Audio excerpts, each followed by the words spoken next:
예, 우리 하나님 말씀 이제 보시겠습니다. 하나님 말씀 마태복음 25장 14절 말씀입니다.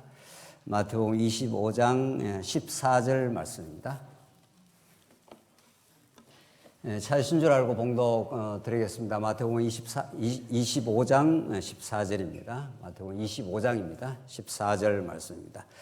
찾으신 줄 알고 봉독 드리겠습니다. 또 어떤 사람이 타국에 갈 때 그 종들을 불러 자기 소유를 맡김과 같으니 각각 그 재능대로 한 사람에게는 금 5달란트를, 한 사람에게는 2달란트를, 한 사람에게는 1달란트를 주고 떠났으니 5달란트 받은 자는 바로 가서 그것으로 장사하여 또 5달란트를 남기고 2달란트 받은 자도 그같이 하여 또 2달란트를 남겼으되 1달란트 받은 자는 가서 땅을 파고 그 주인의 돈을 감추어 두었더니 18절까지 우선 봉독 드렸습니다. 오늘 우리가 나눌 마태복음 25장에 나오는 말씀은 성경에서 가장 극심하게 오해되는 본문 중에 하나라고 그렇게 보여집니다. 이 본문에서 복음을 발견하지 못하고 마치 어떤 달란트에 대한 오해가 너무 많은데 마치 어떤 재능 혹은 은사를 우리가 열심히 사용해서 준비하자 이렇게 인간의 행위를 촉구하는 말씀으로 오늘 이 본문의 말씀이 너무도 많이 오해되어 왔고 이 본문을 오해하게 되면은 이 본문 오해에 그치면 또 괜찮은데 이 본문을 만약에 오해해서 그걸 복음으로 받아버리면은 그런 관점으로 성경 전체를 보게 됩니다. 성경 전체를 계시의 말씀으로 복음으로 받지를 못하고 성경 전부를 오늘 달란트의 비유를 잘못 곡해하게 됐을 때 얼마나 심각하고 심각한 문제를 복음에 정반대되는 복음이 만약 오른쪽에 말씀을 가리킨다면 정반대의 왼쪽으로 가게 되는 그런 말씀이 오늘 달란트 비유입니다. 지난 시간도 그런 말씀 잠깐 나눴는데 성경의 전체적 원리는 하나님께서 자기를 드러내시겠다.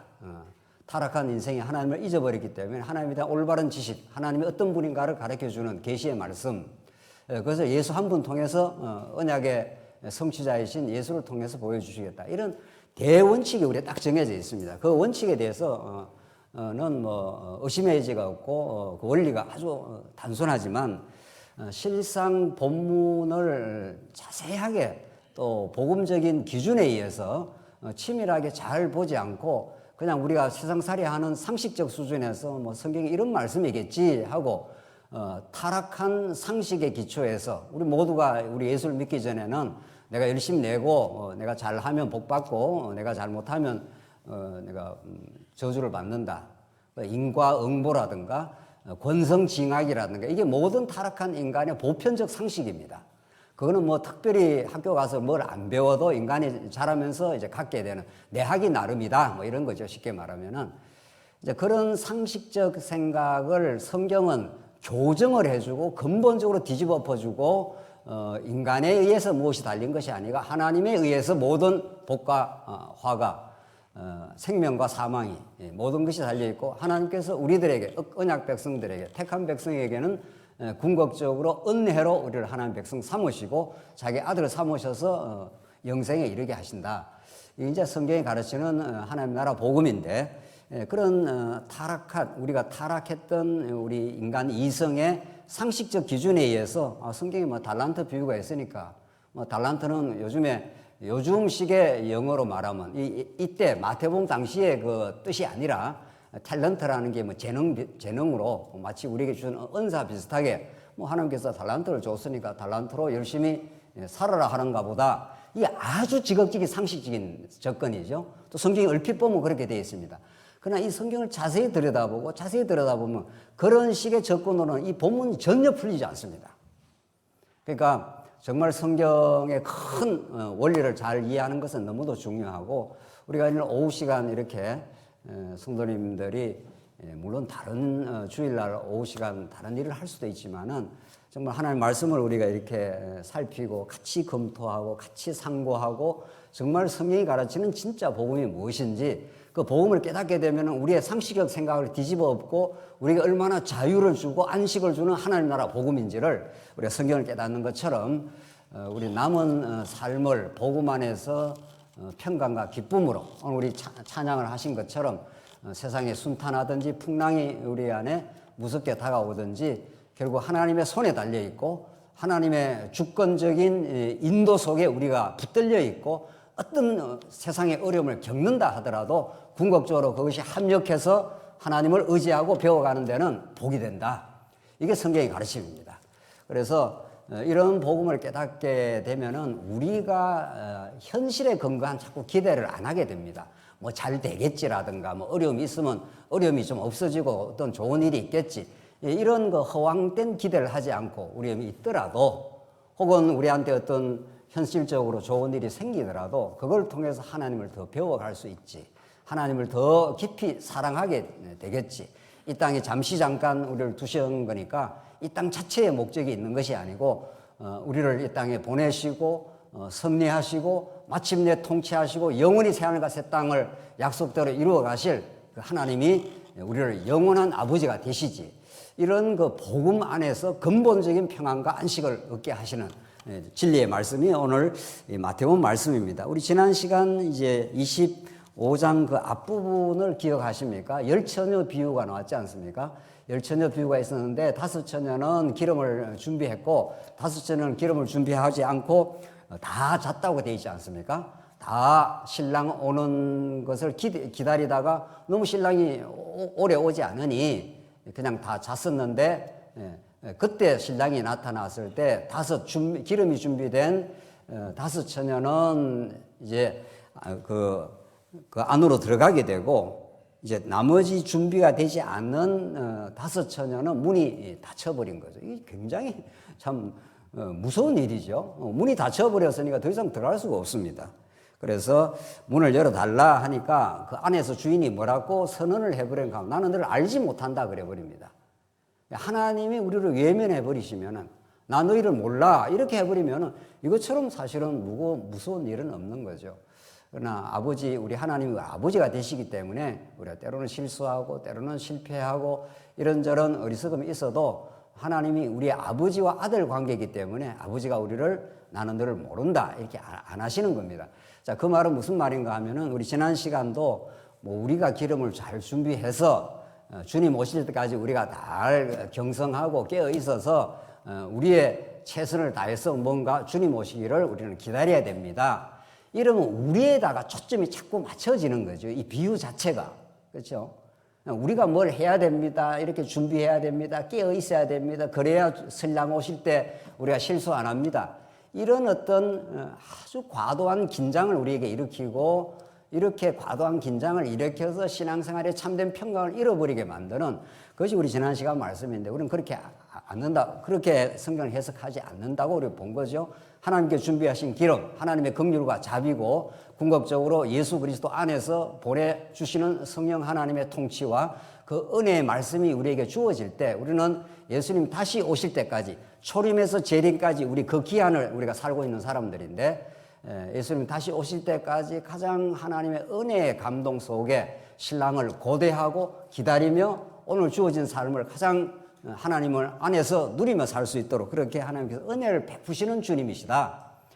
이것이 종말론적 심판의 날까지 우리를 지켜가시는 하나님의 은혜의 사역이 오늘 지난 시간에도 나왔던 것처럼 오늘 본문 한번 읽어보십시다. 14절 또 어떤 사람이 이렇게 14절에 또 어떤 사람이 이렇게 하지 않습니까? 그거는 앞에 어떤 지금까지 앞에 25장 앞부분에서 열처녀 비유를 말씀하고 나서 또 이어진다는 말인 거죠. 지금 또 어떤 사람이 하면서 앞에 천국 비유를 지금 열처녀 비유를 통해서 천국 덜 넣고 안 덜 넣고 하는 것이 인간의 행위하에 달린 게 아니라 하나님의 주권과 선택에 달려 있다. 문 닫아버리면 못 들어온다는 거죠. 하나님께서 기름을 준비하게 해서 15처녀는 들어오게 하신다는 거죠. 그러니까 천국은 우리 행위 여하에 따라서 들어가고 안 들어가고 결정되는 것이 아니다. 이게 우리 지난 시간에 하나님의 주권과 은혜의 법칙에 달려 있다는 거고, 오늘 14절에 또 어떤 사람이 타국에 갈 때 그 종들을 불러 자기 소유를 맡긴가 같으니 하면서 천국 비유를 다시 다른 방식으로 지금 설명을 하고 있습니다. 25장 1절 한번 보십시오. 25장 1절에 그때 천국은 마치 등을 들고 신랑을 맞으러 나간 열처녀와 같다 하리니 하면서 천국 비유를 열처녀 비유로도 하시고 오늘은 달란트 비유로도 하시는 거죠. 그러니까 이 비유가 무의미하게 배치되어 있는 게 아니라 열처녀 비유를 더 강화하고 있습니다. 오늘 이 달란트 비유는 열처녀 비유에서 하나님의 주권과 긍휼로 선택하고 버리는 그 하나님의 주권적인 역사를 오늘 14절로부터 전개되는 달란트 비유가 열처녀 비유를 더 강화해서 설명을 하고 있는 거죠. 또라는 말이 그런 거죠. 우리가 어떤 대화를 할 때 뭐라 앞에 해놓고 또 내가 지금 이 말을 하겠다 했을 때는 앞에 어떤 논지를, 앞에 어떤 주장을 한 번 더 못을 받거나 더 강화를 시키거나 이럴 때 이제 또 이렇게 말하지 않습니까? 자, 그러니까 이제 14절 오늘 이 달란트 비유, 이 유명한 달란트 비유,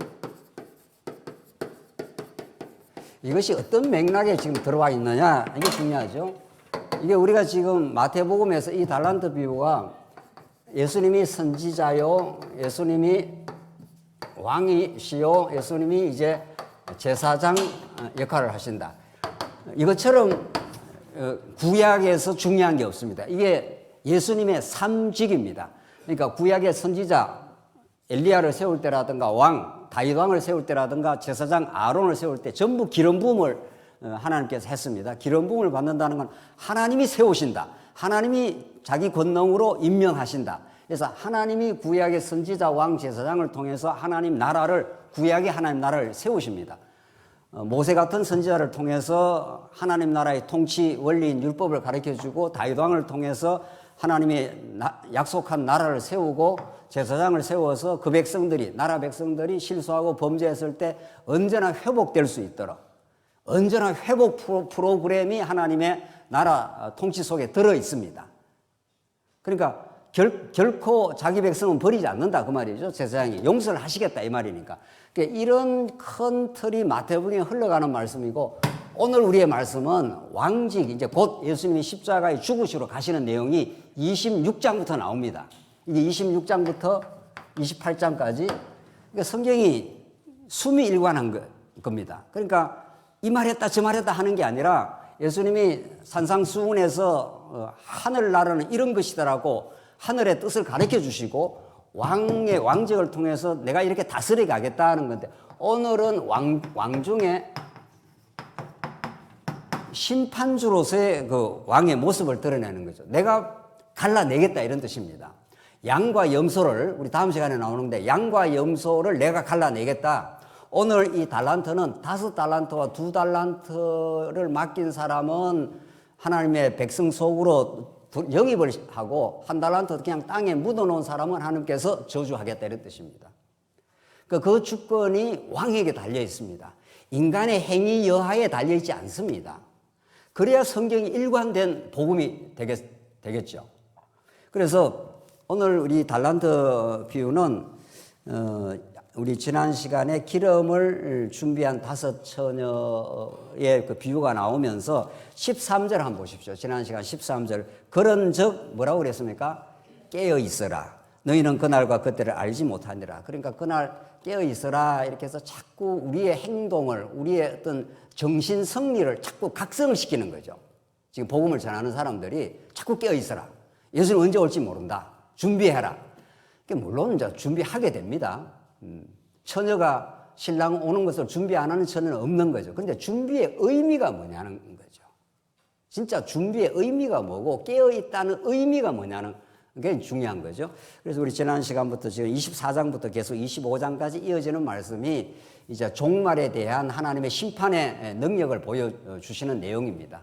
24장 우리 다 기억하시지 않습니까? 그래서 오늘 이제 달란트 비유로 한번 들어가 보겠습니다. 14절 보세요. 또 어떤 사람이 타국에 갈 때 그 종들을 불러 자기 소유를 맡김과 같으니. 이게 이제 천국 비유라는 겁니다. 그러니까 어떤 사람이 주인이 있었는데 먼 타국으로 가는 일이 생겼습니다. 예, 가는 것은 확실한 시간이 정해 있는데 오는 것은 언제 올지 모른다. 성경 오늘 본문에 보면은 오랜 시간 후에 온다 이렇게 되어 있습니다. 일정 기간을 정해놓지 않았습니다. 모릅니다. 언제 올지를 모릅니다. 우리 예수님 언제 오실지 모르는 거죠. 똑같습니다. 이게 예수님 아무도 모릅니다. 언제 올지. 그런 징조를 우리가 보고 오실 때가 점점 가까웠다라고 우리 생각할 수 있지만 그것도 그 시점을 정할 수가 없습니다. 시한부 종말론, 세대주의 종말론 이런 자들은 자꾸 언제 예수님 오시는 시간표를 만들지 않습니까? 언제 오실 것이다. 무슨 징조가 있으면 바로 언제 올 거다. 이렇게 해서 세대주의자들이 자꾸 시간표를 정해놓고 이제 이스라엘이 회복되니까 곧 오실 것이다. 곧이 벌써 수십 년, 수백 년이 지났습니다, 지금. 그래서 중요한 거는, 영혼의 빛에 비추면은 우리가 이 땅에 7, 80년 사는 게 순간도 안 됩니다. 영혼의 빛에 비추면은 이 7, 80년 우리 인생이 한밤에 한 찰나와 같다. 모세가 그랬지 않습니까? 그러니까 언제 오느냐, 언제 오기 때문에 어떻게 되냐. 그게 성경에 가르쳐주는 관심사가 아닙니다. 만약 성경이 그걸 가르쳐주랬으면 날짜 계산을 해서 딱 가르쳐줬겠죠. 근데 하나님이 그거 안 가르쳐줍니다. 오히려 안 가르쳐주고 예수님 오시는 날까지 하나님을 잘 배우고 하나님을 의지하여 살아가라. 그 말입니다. 그러니까 진짜 하나님께서 우리에게 주시는 복은 우리가 예수님 오셨고 이미 그 다시 오실 예수님의 초림과 재림은 너무도 깊이 연루가 되어 있습니다. 이거 이제 점점 우리가 마태복음 마지막 쯤까지 가서 또 나중에 이제 우리 계시록 공부할 때 더 깊이 우리가 더 나누겠습니다만 예수님의 초림 사건과 예수님의 재림 사건은 분리되어 있지 않습니다. 예수님의 초림에서 나타난 하나님의 십자가와 부활을 통해서 그리고 그의 성천과 지금도 통치하고 계심, 그 예수님의 십자가 사건과 그 부활의 사건은 결정적으로 재림에 영향을 미칩니다. 그리고 재림 때까지 살아가는 성도들을 지배하는 하나님의 통치 원리입니다. 그러니까 십자가는 2000년 전에 일어났던 사건으로 끝나지 않았습니다. 분명히 확정됐고 예수님의 십자가로 하나님의 구약적 언약을 다 성취하신 그 하나님께서는 성령을 통해서 우리한테 그 복음을 깨닫게 해서 예수님 다시 오실 때까지 우리가 잘 믿음 생활 잘 할 수 있도록 하나님께서 역사를 하십니다. 그렇게 하시려고 지금 성경을 이렇게 기록하게 해놓고 시대마다 자꾸 믿음의 종을 보내어서 복음을 자꾸 풀어서 가르쳐서 성도들이 예수님 오시는 것을 소망케 할 뿐 아니라 오늘을 잘 믿음으로 살아갈 수 있도록 하나님께서 깨닫게 하시고 동행하시고 함께 하시고 지금 통치해 주십니다. 그러니까 십자가 사건과 재림 사건은 너무도 잘 연결이 되어 있습니다. 자, 이런 것들 더 이제 우리가 시간을 가지고 이제 나누겠는데 오늘 지금 어떤 사람이 타국에 갈 때 그 종들을 불러 자기 소유를 맡김 같으니 주인이 자기 소유처럼 중요한 게 없습니다. 우리가 세상에서 하나님을 빼놓고 물질을 우리가 만몬으로 무슨 대단한 걸로 보지는 않지 않습니까? 그러나 하나님 안에서 하나님께서 우리 안에 소유라는 것은 우리의 전부일 수가 있는 거죠. 이 주인한테는 자기 소유라는 건 굉장히 중요한 겁니다. 그걸 종한테 지금 맡기고 간 겁니다. 지금 이야기의 서두가 그렇게 되어 있습니다. 그리고 언제 올지 모릅니다. 그러니까 뭐를 맡겼느냐? 조금 더 읽고요. 15절. 각각 그 재능대로 한 사람에게는 금 5달란트를, 한 사람에게는 2달란트를, 한 사람에게는 1달란트를 주고 떠났으니. 여기부터 성경 해석이 어려운 겁니다. 여기부터 복음적인 시각으로 이 본문을 풀어나가지 않으면 어떤 사람은 5, 어떤 사람은 2달란트, 어떤 사람은 몇 달란트입니까? 예. 그러니까 여러분들과 저는 상식적으로 성경을 보면은 벌써 무슨 느낌을 딱 받습니까? 어떤 사람한테는 5달란트, 어떤 사람은 2달란트, 어떤 사람은 1달란트입니다. 이렇게 주인이 자기 주권대로 그 사람의 재능대로 하는 것은 헬라어로 두나미스인데 그 사람의 역량 끝대로 줬다 뭐 이런 뜻입니다. 우리 여호수아서 이제 말씀 우리 다음 시간에 이제 분배를 배우겠는데 분배도 누가 하십니까? 하나님이 하십니다. 이스라엘 백성들이 그 땅을 정복했다고 해서 나는 예루살렘 근처에 살랍니다. 이렇게 못합니다. 분배도 하나님께서 주권적으로 어느 지파는 어디에 어느 지파는 어디에 하듯이 오늘 이게 지금 달란트 비유도 5달란트, 2달란트, 1달란트 이렇게 줬다는 걸 들으면은 우리가 이렇게 상식적으로 이제 마음이 불편합니다. 왜 어떤 사람은 5이고 어떤 사람은 2이고 어떤 사람은 왜 하나냐? 좀 공평하게 하지. 오늘 이 시대의 평등사회인데 오늘 이런 세속적 평등사회에 우리가 민주사회의 영향을 받다 보니까 왜 5이고 왜 2이고 하나냐? 이것을 차등 개념으로 벌써 느낍니다. 그렇죠? 분명히 차등으로 느껴질 수 있습니다. 하나는 5이고 하나는 2이고 하나니까. 이제 본문을 우리가 읽어 나가면은 전혀 오늘 성경에 나타나는 모든 진리의 말씀, 모든 숫자 개념은 차등 개념이 아닙니다. 이것을 우리가 미리 알고 들어가는 게 좋은데, 마태복음 이미 공부했던 20장에 아침에 들어온 사람이 있었고, 9시에 들어온 사람, 12시에 들어온 사람, 3시에 들어온 사람, 6시에 들어온 사람, 주인이 내가 한 데나리온 주겠다, 이렇게 했습니다. 그러니까 아침에 들어온 사람은 하루 종일 피땀 흘려서 일을 했습니다, 정말.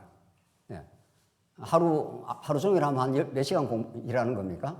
한 8시간 일했다 칩시다. 하루 종일 8시간, 그거 떼약비서 일을 했습니다.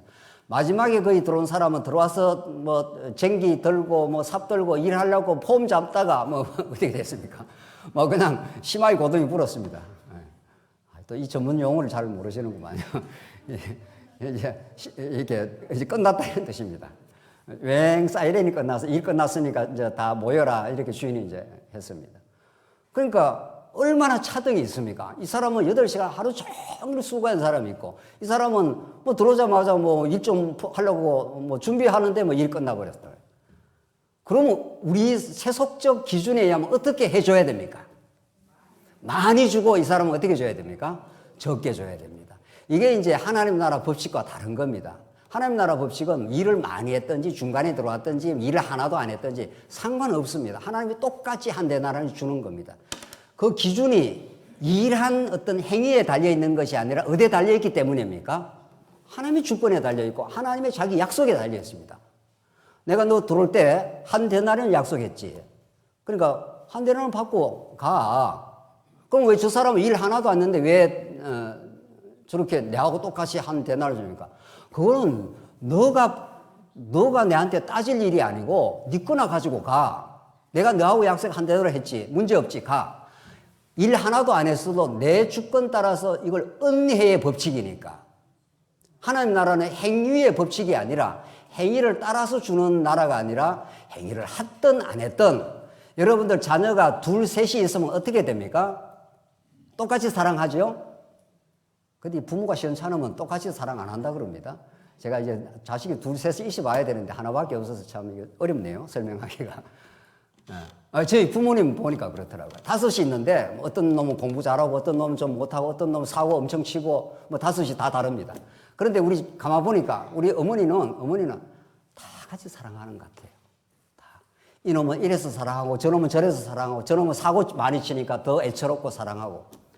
자, 그러니까 하나님 나라 속에 들어오면은 차등이 없어집니다. 이미 차등이 없어요. 사랑은 하나님 사랑은 너무 무한정하기 때문에 편애를 하거나 차등을 하거나 차별하거나 그렇지 않습니다. 하나님이 주권적으로 내가 사랑하겠다 하면 그냥 하는 겁니다. 그 자식이 효도를 하든 안 하든 하는 겁니다. 근데 문제는 효도를, 부모의 사랑을 깨닫고 효도를 하는 자녀는 자기가 기쁘고 행복할 뿐입니다, 사실은. 그러니까 이게 이제 성경이 가르치는 하나님 나라의 법칙이기 때문에 이게 자기의 세속적인 기준을 가지고 성경을 덜렁 들어가 버리면은 복음을 깊이 깨닫지 않고 성경이 그런 말이겠지. 5, 2, 1 이렇게 줬으니까 이건 5 남겼고 여기도 2 남겼고 여기는 하나도 못 남겼으니까 이놈이 나쁜 놈이네. 왜 못 남겼으니까 이렇게 되는 겁니다. 그러니까 여러분들 이제 예수님 오실 때까지 5달란트 남기셨도록 최선을 다해 일하십시오. 교회에 와서 덜렁덜렁 그렇게 일하면 안 됩니다. 최선을 다해서 잘 하시고 그래야 하나님으로부터 사랑을 받고 그래야 5달란트를 더 받은 것처럼 그렇게 합니다. 이렇게 상식적으로 풀어가 버리면은 다 거기에 설득이 됩니다. 그렇지. 내가 열심히 살아야 되겠지 이렇게 되는 거죠. 근데 집에 가면 열심히 안 살아지는 거죠. 문제는 이제 말씀을 들을 때는 아주 열심히 살아야 되겠다 하는데 집에 가면 안 된다는 겁니다. 왜? 복음을 듣지 않았기 때문에.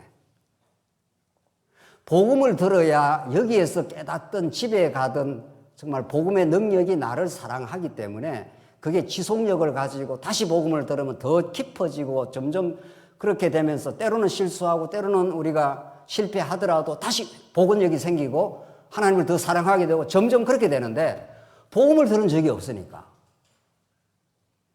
그러니까 교회만 나오면 열심히 자꾸 하라는 거예요. 오늘 달란트 비유처럼 최선을 다해 살아가라는 거예요.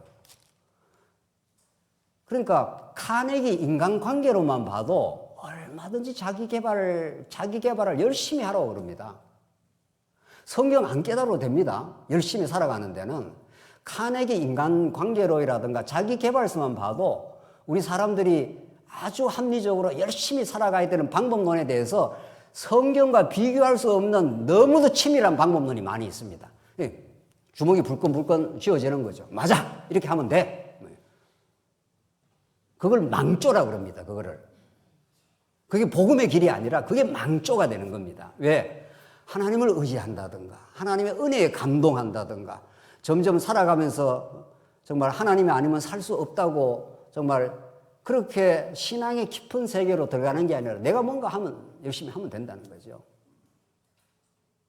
그게 모든 넓은 길이고 모든 그게 멸망으로 가는 길입니다. 자, 오늘 이 5달란트 정말 우리가 이제 오늘 정리할 때 이게 이렇게 풀려가는 말씀이 아니구나를 우리가 알 필요가 있습니다. 16절 5달란트를 받은 자는 바로 가서 그것을 장사해. 바로 가서도 굉장히 중요합니다.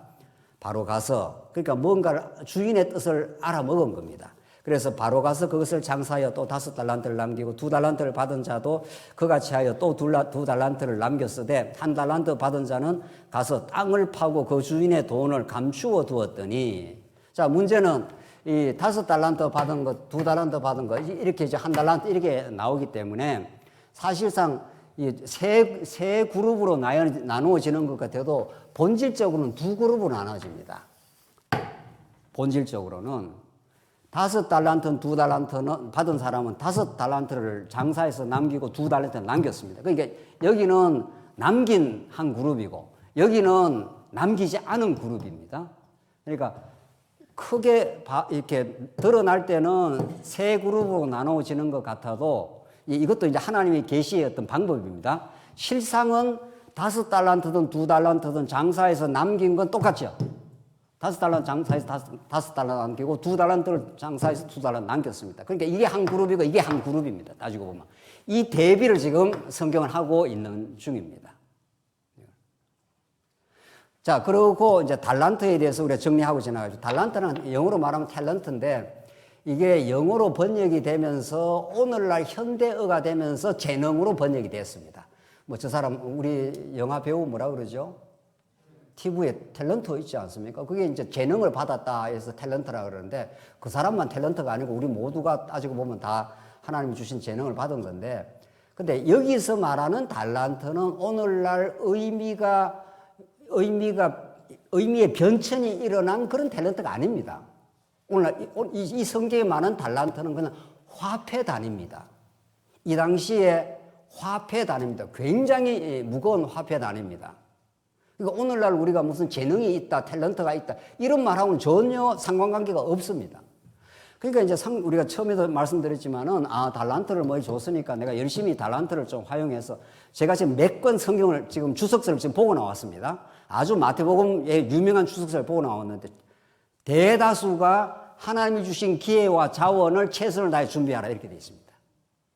그 유명한 신학자들이 그러니까 그렇게 자기들이 연구를 많이 했다는 신학자들이 그렇게 풀어버리니까 목사님들은 그 신학자들이 신학교에서 많이 연구한 학자들이 그렇게 풀어버리니까 목사님들이 목회하기 바쁘고 말이죠. 성경 언제나 그 신학자만큼 연구를 깊이 하겠어요? 그러니까 웬만하고 제대로 좀 이렇게 권위가 있고 한 신학자들의 주석과 그런 가르침을 대부분 받아들이지 않겠어요? 그렇게 가르치는 거예요. 계속 악순환이 일어나는 거죠. 계속해서. 달란트는 6,000 데나리온입니다. 한 달란트가 6천 데나리온에 해당하고 그냥 뭐 외울 필요 없습니다.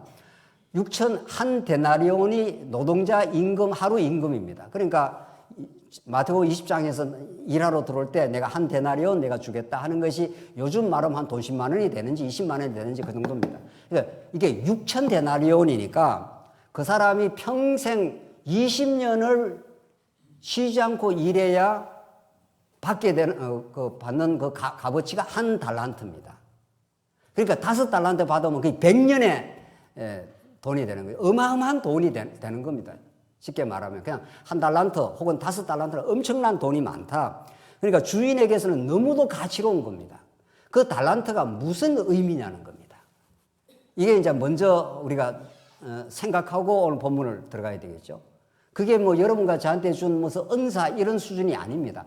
엄청나게 가치로운 주인으로 하여금 전 재산 전부 다 마찬가지입니다. 주인에게는 너무도 가치로운 대상이고 가치로운 것이고 그걸 종에게 맡겼습니다. 그 가치로운 걸 맡겼기 때문에 맡겼고 5달란트로 2달란트 맡긴 사람은 이걸 장사를 해서 그대로 지금 남긴 겁니다. 그리고 이 사람은 이 가치로운 걸 파묻어 버린 거죠. 가치로운 걸 몰라봤다 이런 뜻입니다. 이 두 사람은 가치로운 걸 알아본 사람입니다. 이게 주인한테는 굉장히 중요한 거구나. 그러니까 예수님이 이 땅에 오시고 다시 오실 것이죠. 오늘 이 비유는 예수님이 오셨습니다. 이제 오셨고 이제 오늘 이제 예수님 다시 오실 종말의 시기까지 예수님 오신 것을 우리는 종말이라 그럽니다. 이미. 그리고 마지막 종말이 또 있습니다. 그러니까 지금 자체가 예수님이 오셔서 이전의 세상과는 전혀 다른 세상을 지금 만들겠다. 그게 하나님 나라입니다. 우리가 지금 이 땅을 밟고 살아가는 이 세상 나라의 법칙은 힘의 원리인데 힘이 강한 사람이 약한 사람을 지배하는 세상 나라와는 전혀 다른 하늘을 본뜬 하늘 성전을 본뜬 하나님 나라를 이 땅에 건설하겠다. 이게 예수님이 오셔서 선언한 하나님 나라고 예수님이 성령을 보내주어서 지금 이 땅 위에 지금 건설해 나가는 우리 장안중앙교회, 광주의 모교회, 뭐 어디 순천의 모교회 이런 것들이 이 땅에 하나님이 펼쳐가는 하나님 나라입니다. 지금 이 하나님 나라는 힘의 원리로 작동하는 나라가 아니라 힘이 있는 사람 혹은 지혜가 있는 사람이 힘이 약한 사람을 섬기는 나라입니다. 이거 제가 마태복음 하면서 무수히 지금 강조해 왔지 않습니까? 예수님이 지금 정언하신 하나님의 나라는 세상 나라의 원리하고는 작동 원리가 완전히 다릅니다. 그러니까 교회는 거룩한 나라고 우리가 교회에 와서 신선한 충격을 받고 마음의 기쁨을 얻고 정말 마음의 평안을 얻는 것은 우리가 세상 나라에 일주일 내내 살지 않습니까? 직장에도 갈 거고 뭐도 어디에도 살 거고 뭐 사업을 할 거고 뭘 할 거 아닙니까? 거기에는 너무도 거기에는 경쟁과 거기에는 갈등과 거기에는 정말 조금이라도 약점을 보이면 안 되는 나라입니다. 회사에서 약점을 보였다 하면은 상사로부터 찍히거나 퇴출 대상이 되거나 그렇게 되는 겁니다. 그러니까 세상살이가 복잡하고 쉽지 않다는 것이 다 그런 뜻입니다. 무한 경쟁이 이루어지는 나라, 정치하는 거 보십시오. 우리 한국 정치는 한 대상이 제거될 때까지 한 대상이 끝까지 하는 겁니다. 그러니까 얼마나 그게 긴장이 많겠어요. 마음의 평화가 있을 수 없는 거죠. 세상 정치는 그런 겁니다. 우리 교회 정치는 그렇지 않습니다. 우리 당회가 있고 목사가 있고 장로가 있고 우리 권사가 있고 뭐 이런 교회 모든 교회 정치는 힘을 가지거나 진리를 가지고 있거나 깨달은 사람이 다른 사람이 끝까지 그 사람을 압박을 하고 그 사람을 제거하거나 그 사람을 그렇게 하는 나라가 아닙니다. 그러나 교회가 지금 욕을 얻어먹고 쌈박질하는 이유는 세상 나라화 되었다 이런 뜻입니다. 하나님 나라의 본성과 본질을 많이 잊어버리면은 교회 와서도 힘이 작동이 되는 나라, 교회 와서도 어떤 권세가 작동이 되는 나라가 된다면 뭐 세상 나라는 똑같네 뭐 이렇게 되는 거죠. 그러면 우리는 신선한 충격과 마음의 기쁨을 얻지 못합니다. 뭐 세상에서도 그렇게 살았는데 교회 오니까 더 하네. 만약에 그렇다면. 그래서 교회는 하나님이 통치하는 나라, 예수님이 이 땅에 죽으시고 부활하시고 성천해서 성령을 보내어서 이 땅에 존재는 하지만 하늘 성전 하나님 나라를 본뜬 나라를 예수님이 이 땅에 펼쳐나가겠다 이런 뜻입니다. 그게 완전하지는 않습니다. 그것이 새하늘과 새 땅에 가서 완전하게 될 것입니다. 그러나 이 땅에서 우리가 교회 생활하면서 우리가 복음을 더 깨달아가는 사람, 더 힘이 있는 사람, 더 여건이 있는 사람이 자꾸 십자가를 지고 또 어려운 성도들의 무거운 짐을 져주는 나라. 그래서 어렵고 힘든 성도들이 교회에 와서 마음의 평안을 얻는 나라. 그게 얼마나 십자가로 통치되는 나라입니다.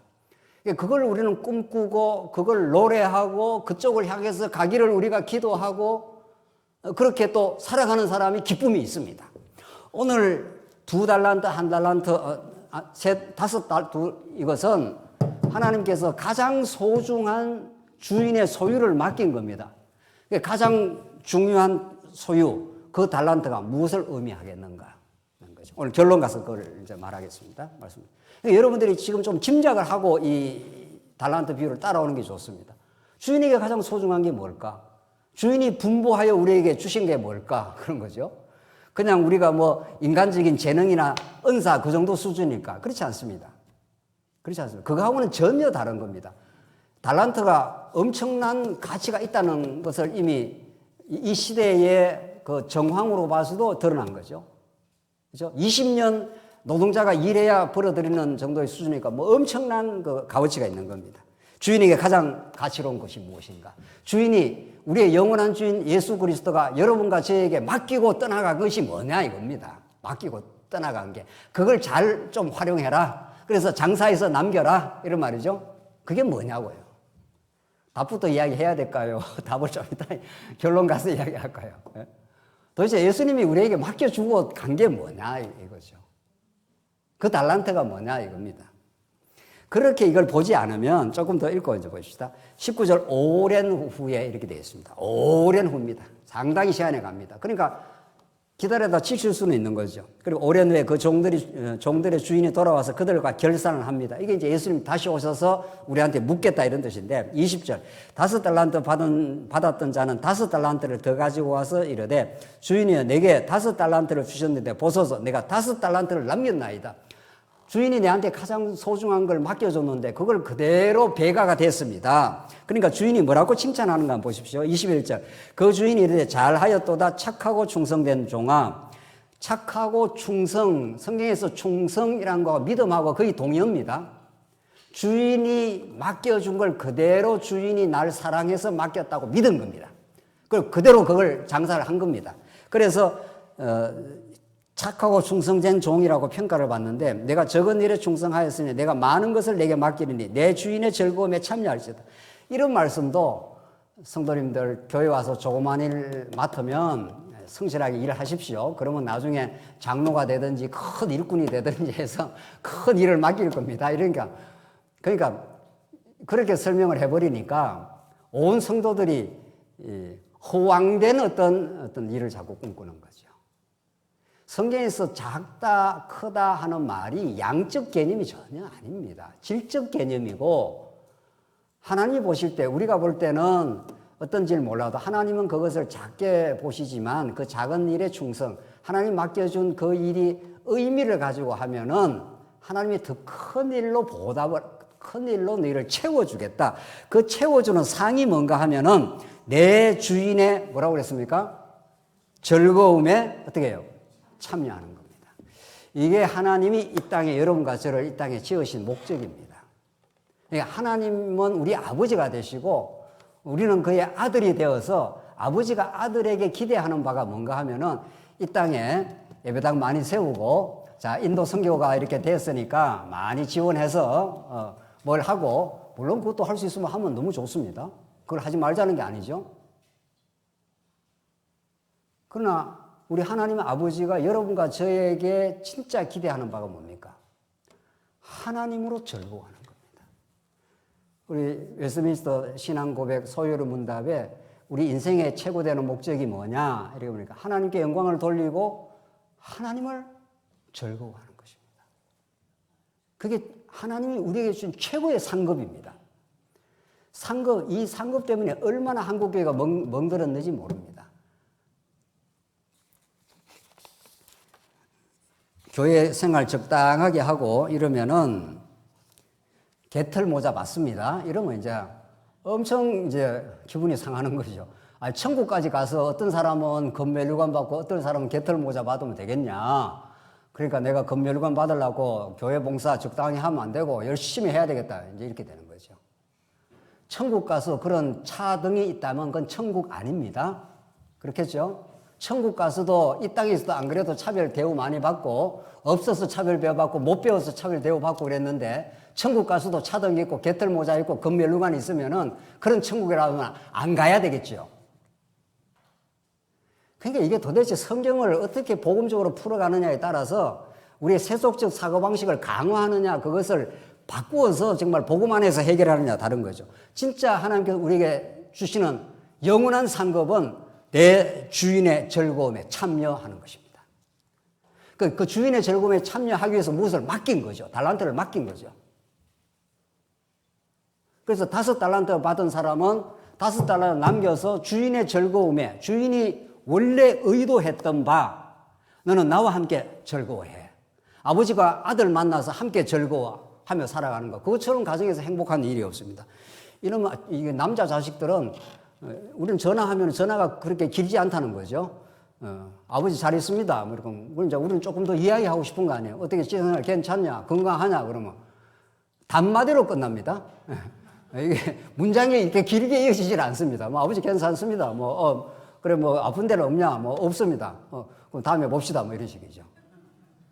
그게 조금 마음이 좀 그렇죠. 그렇죠.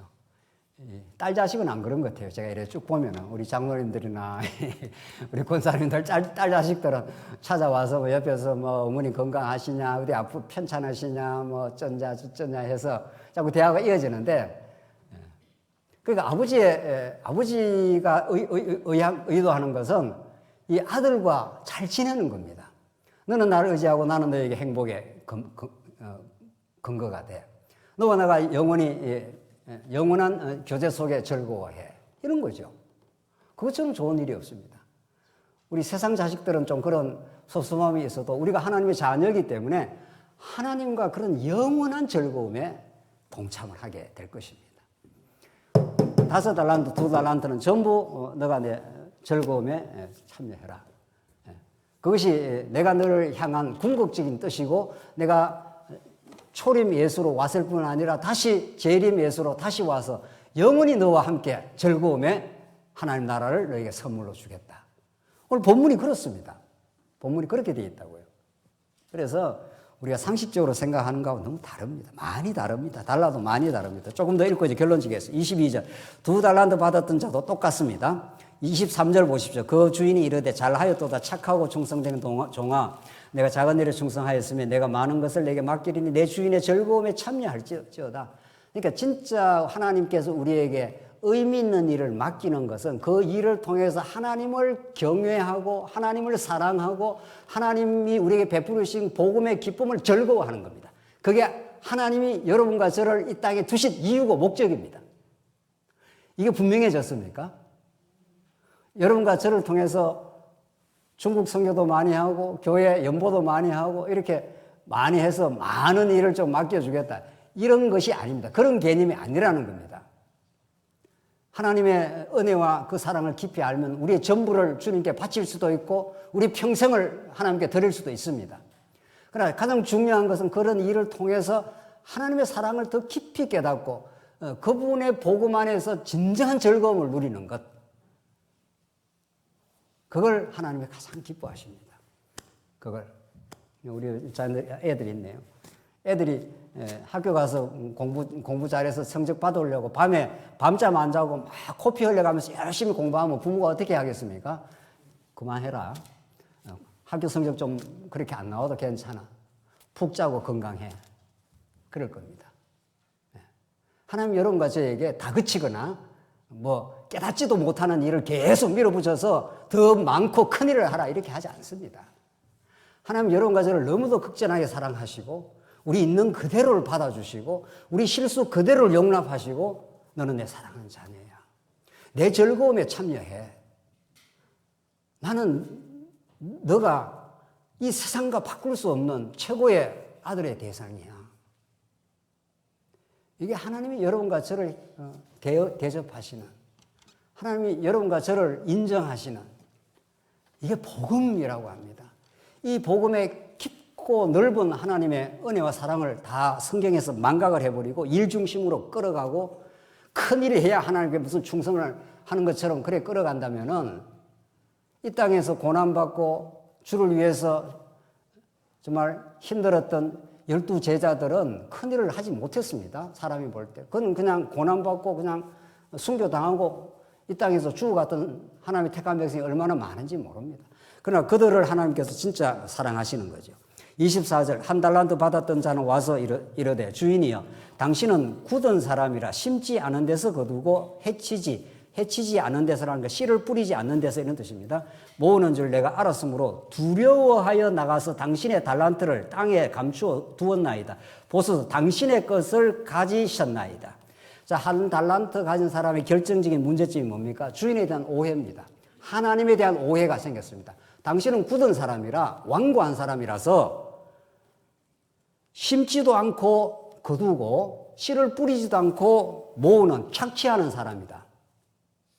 그런 주인이기 때문에 내가 두려워하여 했지 않습니까? 그러니까 하나님을 두려워하는 사람, 이때 두려워한다는 건 무서워한다는 뜻입니다. 경외한다는 뜻이 아니라. 그러니까 이 5달란트, 2달란트를 받은 사람은 금방 가서 그렇게 주의 뜻대로 행한 거죠. 아버지의 뜻을 알았습니다. 이거는 아버지 뜻을 몰랐습니다. 중요한 거는 하나님께서 자기 백성을 불러서 하나님이 어떤 분인가를 알게 되면 그 뜻대로 행하게 됩니다. 그러고 나서 그 결과는 주인의 즐거움에 동참을 하는 것입니다. 그래서 하나님이 두려워했습니다.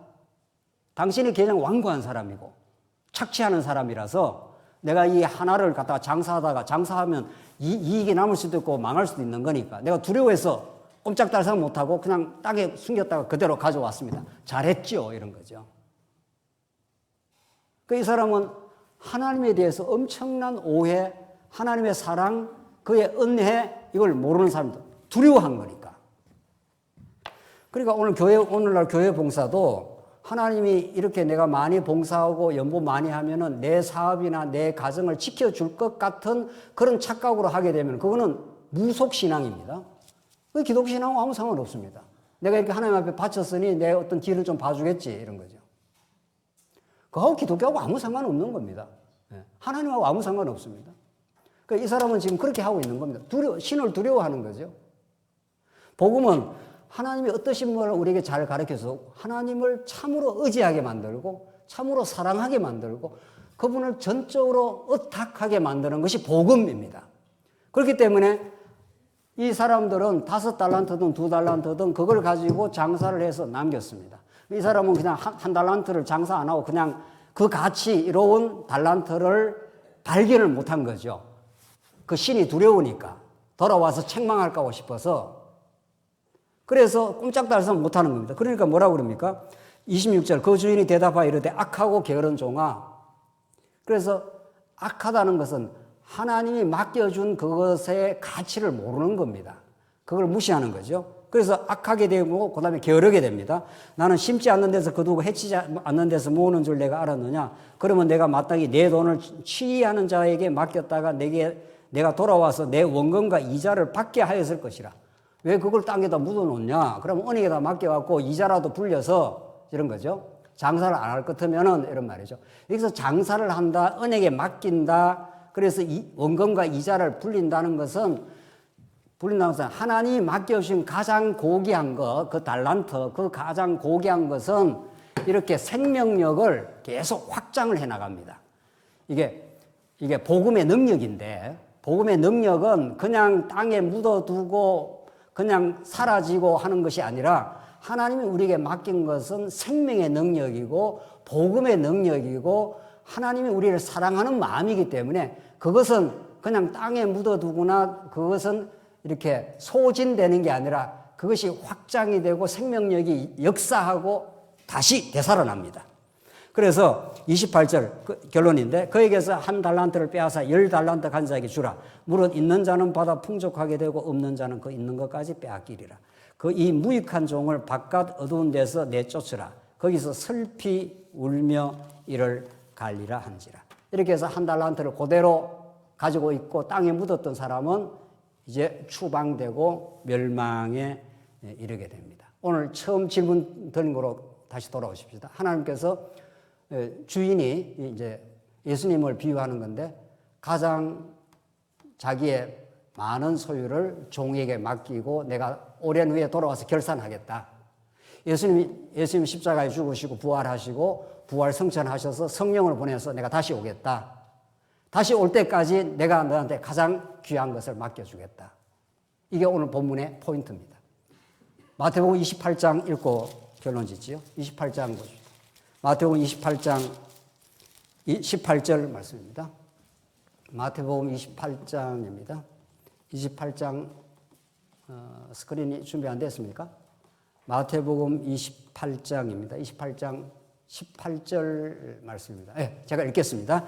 예수께서 나와 말씀하여 이르시되 하늘과 땅의 모든 권세를 내게 주었으니 그러므로 너희는 가서 모든 민족을 제자를 삼아 아버지와 아들과 성령의 이름으로 세례를 베풀고 내가 너희에게 분부한 모든 것을 가르쳐 지키게 하라. 볼지어다 내가 세상 끝날까지 너희와 함께 있으리라 하시니라. 이게 예수님께서 이 땅에 오셔서 십자가에 죽으시고 부활하시고 이제 성천 하시기 전 제자들에게 분부한 내용입니다. 내가 너희에게 가장 소중한 것을 오늘 본문의 말씀대로 말하면 내가 너희에게 분부한 모든 것을 이렇게 했습니다. 내가 분부한 모든 것 이것이 헬라어로 엔 텔로마입니다. 이 말의 의미가 뭔가 하면 텔로스가 들어있습니다. 엔 텔로스가 되어 텔로스는 목적입니다. 하나님이 우리에게 분부하신 것은 하나님의 목적을 너에게 맡겨주겠다. 하나님의 목적하는 뜻을 너에게 맡겨주고 내가 가겠으니 그것을 오고 오는 세대에게 가르쳐 지키게 하라. 그러니까 하나님이 우리에게 맡겨주신 가장 소중한 하나님의 목적이 담긴 그것이 무엇입니까? 예? 그게 복음입니다. 그게 하나님 나라 복음입니다. 하나님이 예수님이 이 땅에 오셔서 부활 성천하시고 우리에게 성천한 성령을 보내주셔서 여러분과 저에게 맡긴 가장 소중한 것, 가장 그것을 지키고 예수님 오실 때까지 증거해야 될 가장 소중한 것이 무엇입니까? 그것이 바로 하나님이 우리에게 맡겨준 영원한 복음입니다. 그것을 우리에게 맡겨주시고 하나님께서 끝까지 우리에게 지켜주시고 그것을 5달란트, 2달란트 남겨서 계속 그것이 확장되고 그 생명력이 살아남도록 그렇게 하나님께서 인도해 주시겠다. 이런 뜻입니다. 오늘 달란트 비유는 내가 뭘 준비해서 내가 내 재능을 잘 발휘해서 주를 섬기자 이런 뜻이 전혀 아닙니다. 만약 그렇다면 다른 종교하고 다를 바가 없는 겁니다. 하나님께서 우리를 사랑하시고 우리의 타락하고 부패한 우리 인생에 찾아오셔서 하나님의 십자가 사랑을 우리에게 영원히 보여주시고 그 주인이 가장 소중한 것을 자기 소유로 우리에게 맡기고 떠나갔습니다. 내가 다시 오겠다. 내가 맡겨준 그것을 잘 지켜 가르치게 해라.